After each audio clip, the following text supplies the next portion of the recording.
iPhone 17. Yes. Happy birthday.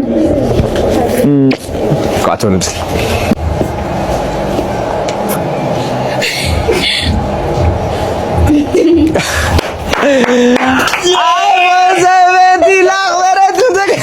iPhone 17 لاخرت too.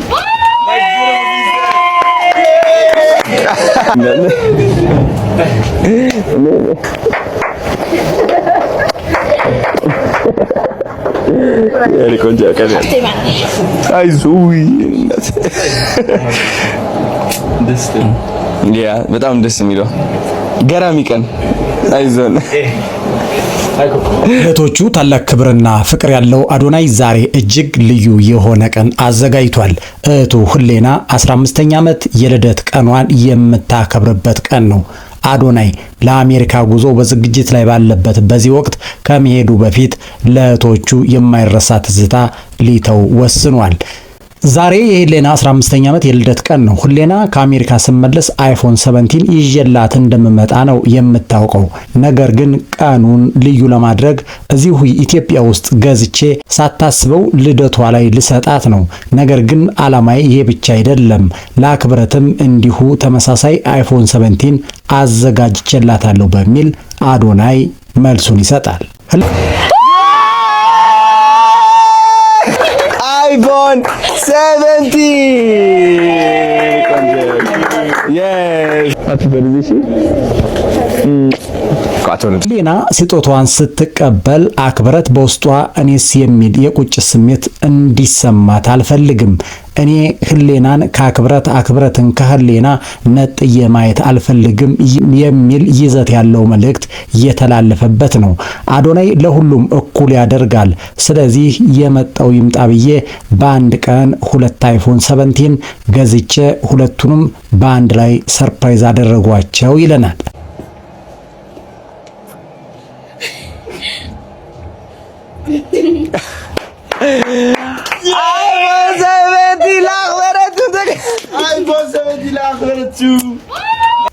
ህሌና ባየችው ነገር ተደንቃ ስሜታዊ ሆነች።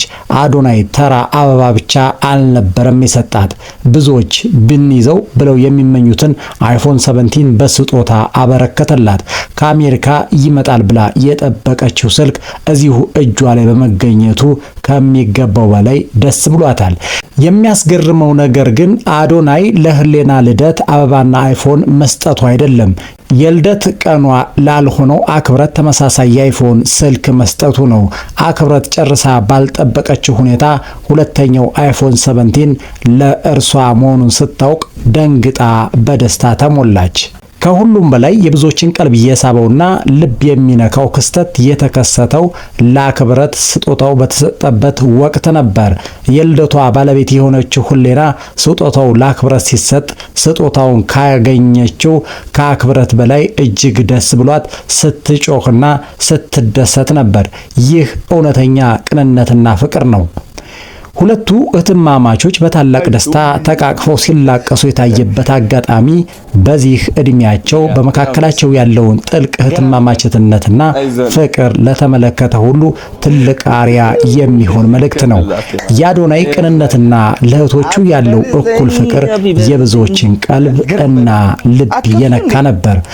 አዶናይ ወደ አሜሪካ ለማቅናት በዝግጅት ላይ ባለበት በዚህ ወቅት እህቱን ህሌናንና እንደ ልጁ የሚያያትን አክብረትን በፍጹም ባልጠበቁት ሁኔታ እጅግ ደስ የሚል ሰርፕራይዝ አድርጓቸዋል። አዶናይ ላደረገው በጎ ቅንና ደስ የሚል ተግባር እያመሰገን ለህሌና እንኳን ለ15ኛ ዓመት የልደት በዓልሽ አደረሰሽ እንላለን። መልካም በዓል ለሁለታችሁም። ለተሰጣችሁ ድንቅ ስጦታ እጅግ በጣም ደስ ብሎናል። ከዚህ ልደት የተረዳ ነው አዶናይ ለሰዎች ደስታ የተፈጠረ ሰው መሆኑን ነው። እንግዲህ አዶናይ በርካታ ሰዎችን በማስደሰት በርካታ ሰዎች ደስታቸው ወደ እነሱ እንዲመለስ በማድረግ የምናውቀው ሰው ነው። እንግዲህ አዶናይ ለበርካታ ሰዎች የደስታ ምንጭ ነው። ከዚህ የልደት ቀን የተረዳ ነው አዶናይ ለሰዎች ደስታ የተፈጠረ ሰው መሆኑን የተረዳውበት ነው። እዚህ ላይ ማየት የምንችለው ሌላው ነገር እህቱ ህሌና ስጦታ ሲሰጣት ወይም ደግሞ በልደቷ ቀን የአይፎንና የአበባ ስጦታ ሲሰጣት እንደ ልጁ የሚመለከታት አክብረት እንዳይደብራት በሚል ሁለተኛ ወጪ በማውጣት አይፎን 17 ለአክብረትም ሰጧታል ማለት ነው።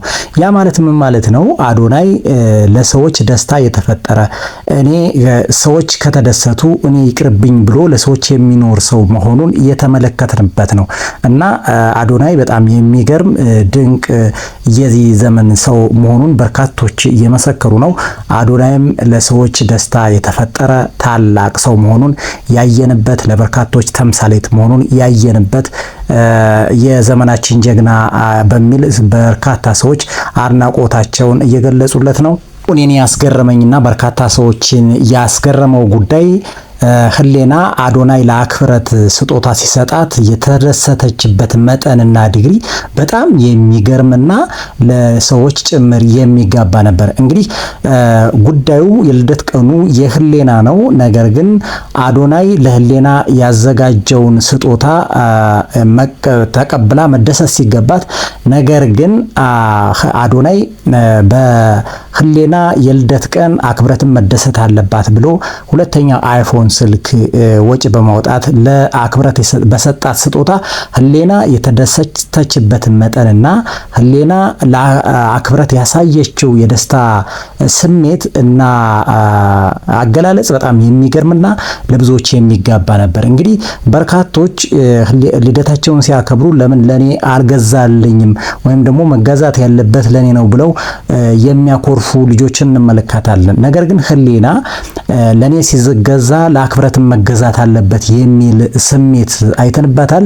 ለዚህም እንግዲህ አዶናይ ለአክብረት በሰጣት የአይፎን 17 ስልክ ህሌና እጅግ ከሚገባው በላይ ተደስታ አይተናታል ማለት ነው። አዶናይ ለአክብረት በሰጣት የአይፎን 17 ስልክ ከመደንገጧ የተነሳ ክፈችው ስትባል መክፈት አልቻለችም። በዚህ ሰዓት አዶናይ ስልኩን አንስቶ ለመክፈት ሲሞክር ህሌና ስጦታውን መክፈት ያለባት አክብረት ናት እንጂ አንተ አይደለህም፣ ስለዚህ ስጦታውን መክፈት ያለብሽ አንቺ ነሽ፣ የስጦታው አባል ስጦታውን ይስጥሽ እንጂ መክፈት ያለብሽ ሙሉ መብት ያለሽ አንቺ ነሽ በሚል አክብረትን ስልኩን አዶናይ ቀምታ ለአክብረት ስትሰጥ ተመልክተናል። እንግዲህ ከዚህ የልደት ቀን የተመለከትነው የአዶናይ ቤተሰብ እጅግ በጣም የተከበረ ለሰዎች ቅድሚያ የሚሰጥ ሰዎችን የሚያከብር መሆኑን እየተረዳንበት ነው። እንግዲህ ይህንን ያልነው ከመሬት ተነስተን ሳይሆን ህሌና ለአክብረት በተሰጣት ስጦታ በተሰጣት ስልክ ምን ያክል እንደተደሰተችና እንዲሁም ደግሞ አዶናይ ለህቱ ህሌና ስጦታ ብቻ ሰጥቶ መቅረት ይችል ነበር። ነገር ግን ህሌና ስትደሰት አክብረትም መደሰት መቻል አለባት። ምክንያቱም አክብረት እንደ ልጄ የምቆጥራት እንደ ልጄ የማያት አንድ ፍሬ ልጅ ናት በሚል ያደረገው ነገር በርካቶች እንግዲህ በጣም ተደስተዋል። በርካቶች አድናቆታቸውን እየገለጹለት ነው። አዶናይ በዚህ ተግባር ቀጥል፣ አዶናይ የያዝከው ተግባር ለብዙዎች የደስታ ምንጭ ነውና በዚህ ቀጥል የሚል እሳቤና ምልከታለን። እናመሰግናለን።